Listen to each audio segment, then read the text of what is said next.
नमस्कार सभी को। मेरे चैनल में आप सभी का हार्दिक स्वागत है। आज मैं उपस्थित हूँ सूर्यकांत त्रिपाठी निराला द्वारा लिखित उपन्यास अप्सरा का 5वां भाग लेकर। घर आकर कनक ने राजकुमार को अपने पढ़ने वाले कमरे में छोड़ दिया। स्वयं माता के पास चली गई। नौकर ने अलमारियाँ खोल दी। राजकुमार किताबें निकालकर देखने लगा। अंग्रेजी साहित्य के बड़े बड़े कवि, नाटककार और उपन्यासकारों की कृतियाँ थीं। दूसरे देशों के बड़े बड़े साहित्यिकों के अंग्रेजी अनुवाद भी रखे थे। राजकुमार आग्रहपूर्वक किताबों के नाम देखता रहा। कनक माता के पास गई। सर्वेश्वरी ने सस्नेह कन्या को पास बैठा लिया। कोई तकरार तो नहीं की? माता ने पूछा। तकरार कैसी अम्मा, पर उड़ता हुआ स्वभाव है ये, हिंगड़े वाले नहीं हो सकते। कनक ने लज्जा से रुकते हुए स्वर से कहा। कन्या के भविष्य सुख की कल्याण कामना से माँ की आंखों में चिंता की रेखा अंकित हो गई। तुम्हें प्यार तो करते हैं ना? पुनः प्रश्न किया उसने। कनक का सौंदर्य दीप्त मस्तक आप ही आप झुक गया। हाँ, बड़े सहृदय हैं, पर दिल में एक आग है जिसे मैं बुझा नहीं सकती, और मेरे विचार से उस आग को बुझाने की कोशिश में मुझे अपनी मर्यादा से गिर जाना होगा। मैं ऐसा नहीं कर सकूंगी, चाहती भी नहीं, बल्कि देखती हूँ मैं स्वभाव के कारण कभी कभी उसमें हवा का काम कर जाती हूँ। इसलिए तो मैंने तुम्हें पहले समझाया था, पर तुम्हें अब अपनी तरफ से कोई शिक्षा मैं नहीं दे सकती। आज अपने हाथों पकाया भोजन खिलाने का वादा किया है अम्मा। कनक उठकर खड़ी हो गई। कपड़े बदल कर नहाने के कमरे में चली गई। नौकर को तिमंजले वाले खाली कमरे में भोजन का कुछ सामान तैयार रखने को कहा। राजकुमार एक कुर्सी पर बैठा संवाद पत्र पढ़ रहा था। हिंदी और अंग्रेजी के कई पत्र कायदे से टेबल पर रखे थे। एक पत्र में बड़े बड़े अक्षरों में लिखा था, चंदन सिंह गिरफ्तार। आग्रह स्फारित नेत्रों से एक सांस में राजकुमार कुछ इबारत पड़ गया। लखनऊ षड्यंत्र के मामले में चंदन गिरफ्तार किया गया था। दोनों एक ही साथ कॉलेज में पढ़ते थे। दोनों एक ही दिन अपने अपने लक्ष्य पर पहुंचने के लिए मैदान में आए थे। चंदन राजनीति की तरफ गया था, राजकुमार साहित्य की तरफ। चंदन का स्वभाव कोमल था, हृदय उग्र। व्यवहार में उसने कभी किसी को नीचा नहीं दिखाया। राजकुमार को स्मरण आया, वह जब उससे मिलता, झरने की तरह शुभ्र स्वच्छ बहती हुई अपने स्वभाव की जल राशि में नहला वह उसे शीतल कर देता था। वह सदा ही उसके साहित्यिक कार्यों की प्रशंसा करता रहता है।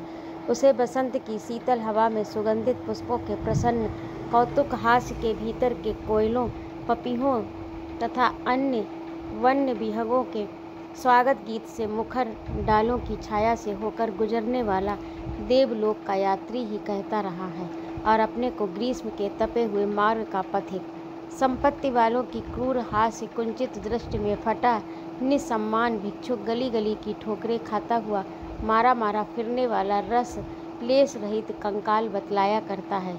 वही मित्र दुख के दिनों का, वही साथी सुख के समय का, वही संयमी आज निस्सहाय की तरह पकड़ लिया गया। राजकुमार क्षुब्ध हो उठा। अपनी स्थिति से उसे घृणा हो गई। एक तरफ उसका वह मित्र था, दूसरी तरफ माया के परिमल बसंत में कनक के साथ वह। छी छी, वह और चंदन। राजकुमार की वृत्तियां एक ही अंकुश से सतर्क हो गईं। उसकी प्रतिज्ञा घृणा की दृष्टि से उसे देख रही थी। साहित्यिक, तुम कहाँ हो?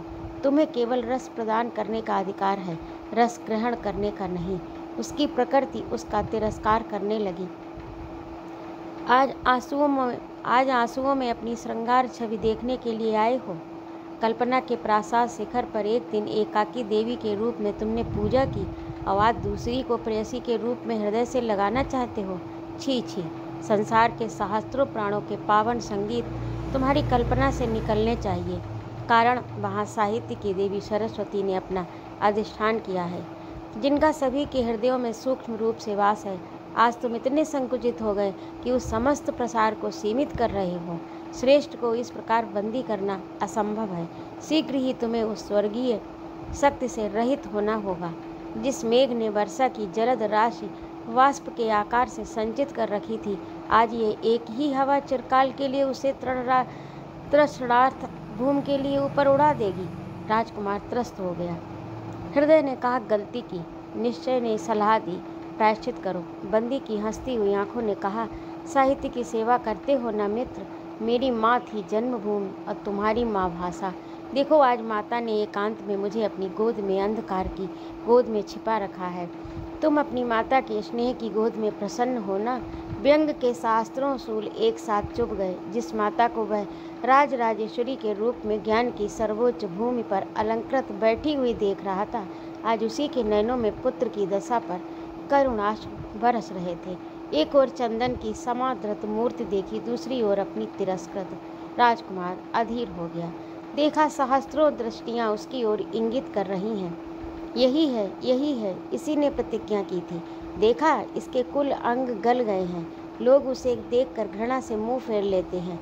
मस्तिष्क पर जोर देकर आंखें फाड़ कर देखा, साक्षात देवी एक हाथ में पूजार्घ की तरह थाली लिए हुए, दूसरे में वासित जल कुल रहस्यों की एक ही मूर्ति में निश्चय उत्तर की तरह धीरे धीरे प्रशांत हेरती हुई अपने अपार सौंदर्य की आप ही उपमा कनक आ रही थी। जितनी दूर भी निगाह गई, कनक साथ ही साथ अपने परमाणुओं में फैलती हुई दृष्टि की शांति की तरह चलती हुई चंदन भाषा भूमि कहीं भी उसकी प्रगति प्रतिहत नहीं।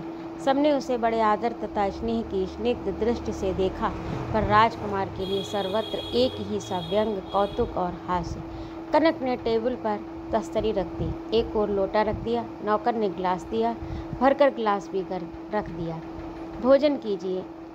शांत दृष्टि से राजकुमार को देख रही थी वह। राजकुमार उद्विग्न था। उसके हाथ, उसकी आंखें, उसकी इंद्रिय तंत्रियां उसके बस में न थीं। विद्रोह के कारण सब विशृंखल हो गई थी। उनका सम्राट ही उस समय दुर्बल हो रहा था। भर्राई आवाज़ से कहा, नहीं खाऊंगा। कनक तड़प उठी, क्यों? इच्छा नहीं। आखिर कोई वजह नहीं। कनक सहम गई। क्या जिसे होटल में खाते हुए कोई संकोच नहीं, वह बिना किसी कारण उसका पकाया भोजन नहीं खा रहा? कोई वजह नहीं। कनक कुछ कर्कश स्वर से बोली। राजकुमार के सिर पर जैसे किसी ने लाठी मार दी। उसने कनक की तरफ देखा। आंखों से दोपहर की लपटें निकल रही थी। कनक डर गई। खोज कर भी उसे अपना कोई कसूर नहीं पाया। वो आप साहस से उमड़कर कहाँ खाएंगे, कैसे नहीं? कहा, खाएंगे कैसे नहीं? मेरा पकाया हुआ है, किसी का हो? ये कैसा उत्तर? कनक कुछ संकुचित हो गई। अपने जीवन पर सोचने लगी, खिन्न हो गई। माता की बात याद आई। वह महाराज कुमारी है। आंखों में साहस चमक उठा। राजकुमार तमक कर खड़ा हो गया, दरवाजे की तरफ बढ़ा। कनक वहीं मूर्तिवत निर्वाक अनिमेष नेत्रों से राजकुमार के आकस्मिक परिवर्तन को पढ़ रही थी। चलते देख स्वभावता बढ़कर उसे पकड़ लिया। कहाँ जा रहे हो? छोड़ दो। क्यों? छोड़ दो। राजकुमार ने झटका दिया। कनक का हाथ छूट गया। कलाई दरवाजे से लगी चूड़ी फूट गई। हवा में पीपल के पत्ते की तरह शंका से हृदय कांप उठा। चूड़ी कलाई में गड़ गई, खून बह निकला। राजकुमार का किसी भी तरफ ध्यान न था। वह बराबर बढ़ता गया। कलाई का खून झटकते हुए कनक ने बढ़कर बाहों में बांध लिया उसे। कहाँ जाते हो? छोड़ दो। कनक फूट पड़ी। आंसुओं का तार बंध गया। निःशब्द कपोलों से बहते हुए कई बूंदें आंसू राजकुमार की दाहिनी भुजा पर गिरे। राजकुमार की जलती आग पर आकाश के शिशिर कणों का कुछ भी असर न पड़ा। नहीं खाओगे? नहीं, आज यहीं रहो। बहुत सी बातें हैं, सुन लो, फिर कभी ना आना। मैं हमेशा तुम्हारी तरह राह छोड़ दिया करूँगी। नहीं नहीं नहीं। क्यों? तबीयत? हाँ, जाओ। कनक ने छोड़ दिया। उसी जगह तस्वीर की तरह खड़ी आंसुओं के धुंध से एकटक देखती रही। राजकुमार सीधा नीचे उतर गया। दरवाजे से कुछ ही दूर 3-4 आदमी खड़े आपस में बात कर रहे थे। उस रोज गाना नहीं सुनाया। दूसरे ने कहा, घर में कोई रहा होगा, इसीलिए बहाना कर दिया कि तबीयत अच्छी नहीं है। तीसरा बोला, लो, एक ये जा रहे हैं। अजी, ये कहाँ जाएंगे बेटा? निकाल दिए गए होंगे। देखो ना सूरत क्या कहती है। राजकुमार सुनता जा रहा था। पास ही एक मोटर खड़ी थी। फुटपाथ पर खड़े ये चारों बातें कर रहे थे। घृणा से राजकुमार का अंग अंग जल उठा। इन बातों से क्या उसके चरित्र पर कहीं संदेह करने की जगह रह गई? इससे भी बड़ा प्रमाण और क्या होगा? छी, इतना पतन भी राजकुमार जैसा दृढ़ प्रतिज्ञ पुरुष सह सकता है। उसे लगा कि किसी अंध कारागार से मुक्ति मिली। उसका उतनी देर के लिए रौरव भोग था समाप्त हो गया। वह सीधे कार्नवालिसी स्ट्रीट की तरफ चला। चोर बागान अपने डेरे पर पहुंचकर ससंकोच कपड़े उतार दिए, धोती बदल डाली, नए कपड़े लपेट कर नीचे एक बगल जमीन पर रख दिए, हाथ पैर धो अपनी चारपाई पर लेट रहा। बिजली की बत्ती जल रही थी। चंदन की याद आई। बिजली से खिंची हुई सी कनक यहाँ अपने प्रकाश में चमक उठी। राजकुमार जितनी ही घृणा, कितनी ही उपेक्षा कर रहा था, वह उतनी ही चमक रही थी। आंखों से चंदन का चित्र उस प्रकाश में छाया की तरह विलीन हो जाता, केवल कनक रह जाती। कान बराबर उस मधुर स्वर को सुनना चाहते थे। हृदय से निरंतर प्रतिध्वनि होने लगी, आज यहीं रहो, बहुत सी बातें हैं, सुन लो, फिर कभी ना आना, मैं हमेशा ही तुम्हारी राह छोड़ दिया करूँगी। राजकुमार ने नीचे देखा, अखबार वाला झरोके से उसका अखबार डाल गया। उठकर पढ़ने लगा। अक्षर लकीर से मालूम पड़ने लगे। जोर से पलकें दबा ली। हृदय में उदास खड़ी कनक कह रही थी, आज रहो। राजकुमार उठकर बैठ गया। एक कुर्ता निकाल कर पहनते हुए घड़ी की तरफ देखा। ठीक 10 का समय था। बॉक्स खोलकर कुछ रुपए निकाले। स्लीपर पहनकर बत्ती बुझा दी। दरवाज़ा बंद कर दिया। बाहर सड़क पर खड़ा देखता रहा। टैक्सी खड़ी हो गई। राजकुमार बैठ गया। कहाँ चलिएगा? भवानीपुर। टैक्सी एक 2 मंजिले मकान के गेट के सामने फुटपाथ पर खड़ी हुई। राजकुमार ने भाड़ा चुका दिया। दरवान के पास जा खबर देने के लिए कहा, अरे भैया, यहाँ बड़ी आफत रही, अब आपको मालूम हो जाएगा। माताजी को साथ लेकर बड़े भैया लखनऊ चले गए। घर में बहू रानी अकेली हैं। एक सांस में दरवान सुना गया। फिर दौड़ता हुआ मकान के नीचे से पुकारने लगा, महरी ओ महरी, सो गई क्या? महरी नीचे आई। क्या है इतनी रात को महरी ओ महरी? अरे भाई, खफा ना हो, जरा बहू रानी को खबर कर दे, रज्जू बाबू खड़े हैं। ये बात नीचे से नहीं कह सकते थे। 3 जगह से लोच खाती हुई खास तौर से दरवान को अपनी नजाकत दिखाने के उद्देश्य से महरी चली गई। इस दरवान से उसका कुछ प्रेम था, पर धनी तत्व के जानकारों को इस दरबान के प्रति बढ़ते हुए अपने प्रेम का पता लगाने का मौका अपने ही गले की आवाज़ से वह किसी तरह भी न देती थी। ऊपर से उतरकर दासी राजकुमार को साथ ले गई। साफ अल्प सज्जित एक बड़े से कमरे में 21-22 साल की एक सुंदरी युवती पलंग पर संध्या की संकुचित सुरोजनी की तरह उदास बैठी हुई थी। पलकों के पत्र आंसुओं के शिशिर से भारी हो रहे थे। एक ओर एक विश्रृंखल अंग्रेजी संवाद पत्र पड़ा हुआ था। कई रोज बाद आए। रज्जू बाबू अच्छे तो हो ना? युवती ने सहज धीमे स्वर से पूछा। जी। राजकुमार ने पलंग के पास जा हाथ जोड़कर सिर झुका। बैठो। कंधे पर हाथ रख युवती ने प्रति नमस्कार किया। पास की एक कुर्सी पलंग के बिल्कुल नज़दीक खींचकर राजकुमार बैठ गया। रज्जू बाबू, तुम बड़े मुरझाए हो। 4 ही रोज में आधे रह गए, क्या बात है? तबीयत अच्छी नहीं थी। इच्छा रहते हुए भी राजकुमार को अपनी विपत्ति सुनाना अनुचित जान पड़ा। कुछ खाया तो क्यों होगा? युवती ने सस्नेह पूछा। नहीं, इस वक्त नहीं खाया। राजकुमार ने चिंता से सिर झुका लिया। महरी सुखासन में बैठी हुई कुछ बीड़ों में चूना और कत्था छोड़ चिट-पिट सुपारी कतर रही थी। आवाज़ पासरी सरोता रखकर दौड़ी। जी। महरी पलंग के बगल में खड़ी हो गई। मिठाई, नमकीन और कुछ फल तस्तरी में ले आओ। महरी चली गई। हम लोग तो बड़ी विपत्ति में फंस गए रज्जू बाबू। अखबार में तुमने पढ़ा होगा। हाँ, अभी पढ़ा है, पर विशेष बातें कुछ समझ नहीं सका। मुझे भी नहीं मालूम। छोटे बाबू ने तुम्हारे भैया को लिखा था, वहाँ किसानों का संगठन कर रहे हैं। इसके बाद ही सुना कि लखनऊ षड्यंत्र में गिरफ्तार हो गए। कहते कहते युवती की आंखें भर आईं। राजकुमार ने एक लंबी सांस ली। कुछ देर कमरा प्रार्थना मंदिर की तरह निस्तब्ध रहा। बात यह है कि राज कर्मचारी बहुत जगह अकारण ही लांछन लगाकर दूसरे विभाग के कार्यकर्ताओं को भी पकड़ लिया करते हैं। अभी तो ऐसा ही जान पड़ता है। ऐसी ही बात होगी बहू जी, और लोग छिपकर बागी हो जाते हैं। उन्हें बागी बनाने की जिम्मेदारी भी उन्हीं अधिकारियों पर है। उनके साथ इनका कुछ ऐसा तीखा बर्ताव होता है कि ये जैसी नीची निगाह से उन्हें देखते हैं वे बर्दाश्त नहीं कर पाते, और उनकी मनुष्यता जिस तरह भी संभव हुआ उनके अधिकारों के विरुद्ध विद्रोह की घोषणा कर बैठती। मुमकिन है ऐसा ही कुछ छोटे बाबू के साथ भी हुआ हो। बाबूजी चलते समय भैया कुछ भी तुमसे नहीं कह गए? तेज निगाह से राजकुमार ने युवती को देखकर कहा। ना। युवती सरल नेत्रों से इसका आशय पूछ रही थी। यहाँ चंदन की किसी दूसरी तरह की चिट्ठियाँ तो नहीं हैं? युवती घबराई। मुझे नहीं मालूम। उनकी विप्लवात्मक किताबें तो होंगी ही, अगर ले नहीं गए। मैंने उनकी अलमारी नहीं देखी। युवती का कलेजा धक धक करने लगा। ताज्जुब क्या अगर कल पुलिस यहाँ सर्च करे। युवती त्रस्त चितवन से सहायता प्रार्थना कर रही थी। अच्छा हुआ तुम आ गए रज्जू बाबू, मुझे इन बातों से बड़ा डर लग रहा है। बहू जी, राजकुमार ने चिंता की नज़र से कल्पना द्वारा दूर परिणाम तक पहुंचकर पुकारा। क्या? स्वर के तार में शंका थी। ताली तो अलमारियों की होगी तुम्हारे पास। चंदन की पुस्तकें, चिट्ठियाँ जितनी हो सब एक बार देखना चाहता हूँ। युवती घबराई हुई उठकर द्वार की ओर चली।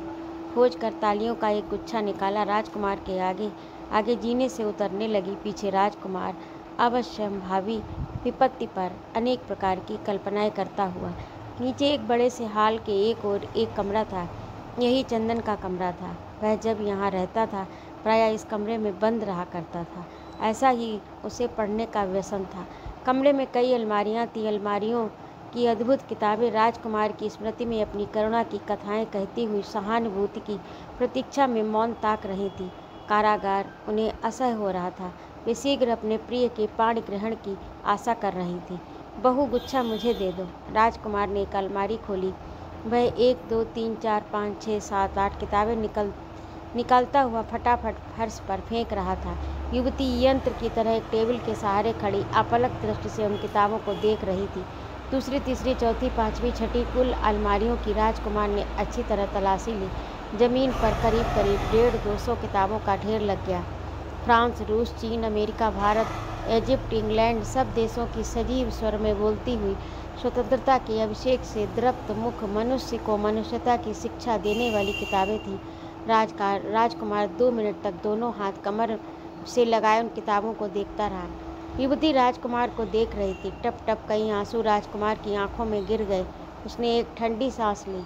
मुखलित आंखों से युवती भविष्य की शंका की ओर देख रही थी। ये कुल किताबें अब चंदन के राजनीतिक चरित्र के लिए आपत्ति कर सकती थीं। जैसा जान पड़े करो। भैया जी शायद इन्हें जला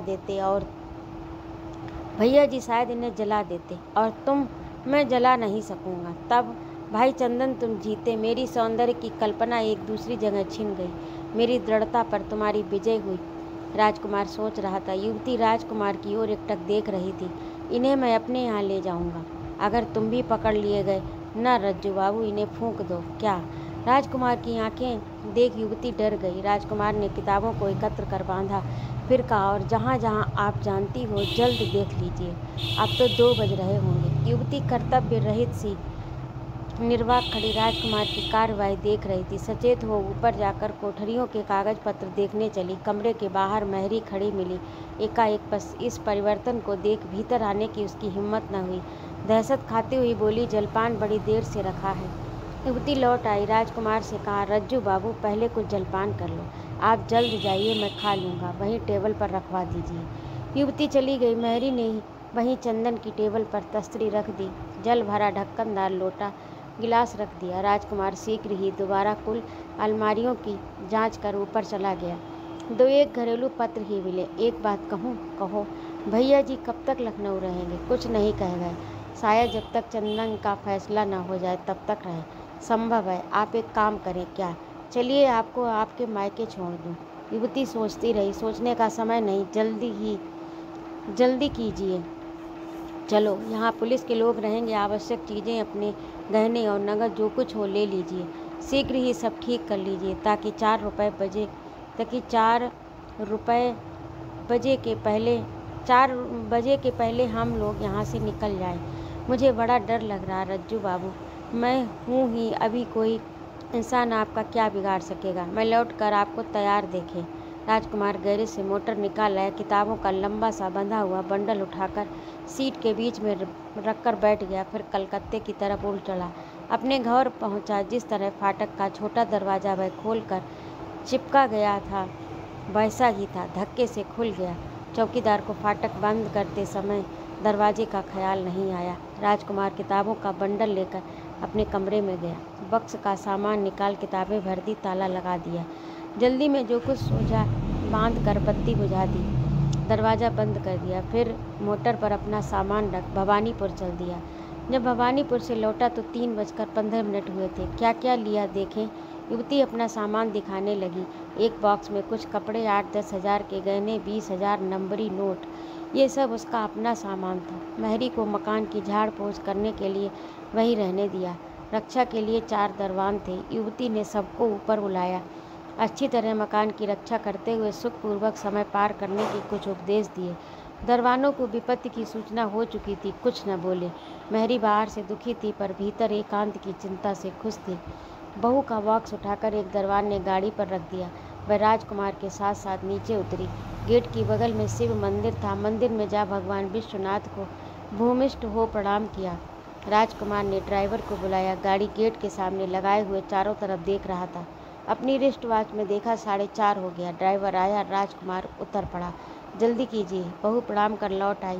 मैरी ने पीछे की सीट का दरवाज़ा खोल दिया। बहू बैठकर काली जी को प्रणाम करने लगी। बगल में राजकुमार बैठ गया। सामने सीट पर एक दरबान।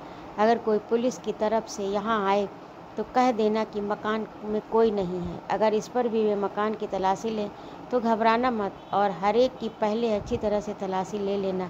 रोज़ मकान देख लिया करना। अपनी तरफ से कोई सख्ती ना करना। डरने की कोई बात नहीं। अच्छा हुजूर। चलो, राजकुमार ने ड्राइवर से कहा। सियालदह गाड़ी चल दी। सीधे चौरंगी होकर जा रही थी। अब तक अंधेरा हो गया।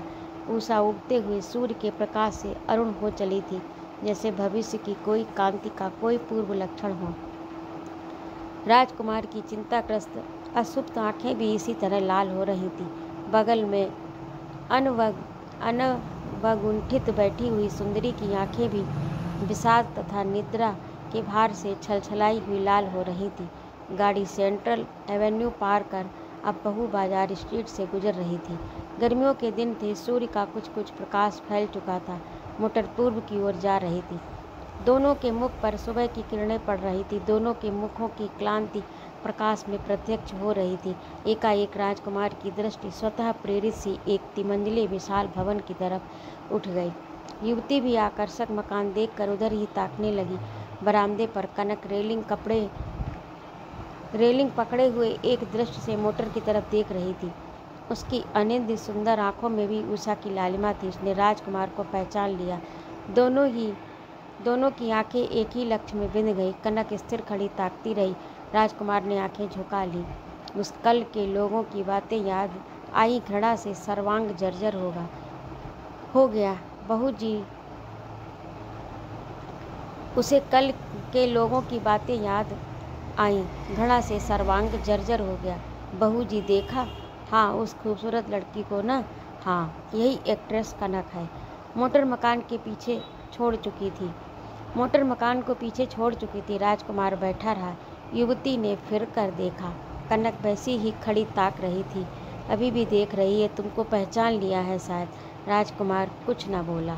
जब तक मोटर अदृश्य न हो गई, कनक खड़ी हुई ताकती रही। तो अभी आप सुन रहे थे सूर्यकांत त्रिपाठी निराला द्वारा लिखित उपन्यास अप्सरा का 5वां भाग। आपको कैसा लगा कमेंट करके अवश्य बताइएगा। यदि आपको मेरा कहानी सुनाना अच्छा लगता हो तो कृपया मेरे चैनल को सब्सक्राइब अवश्य करें, लाइक और कमेंट करें तथा अपने मित्रों में शेयर भी करें। आपका सपोर्ट मुझे बहुत बड़ी समस्या से उबार सकता है। कृपया सपोर्ट अवश्य करें। जय माँ भारत।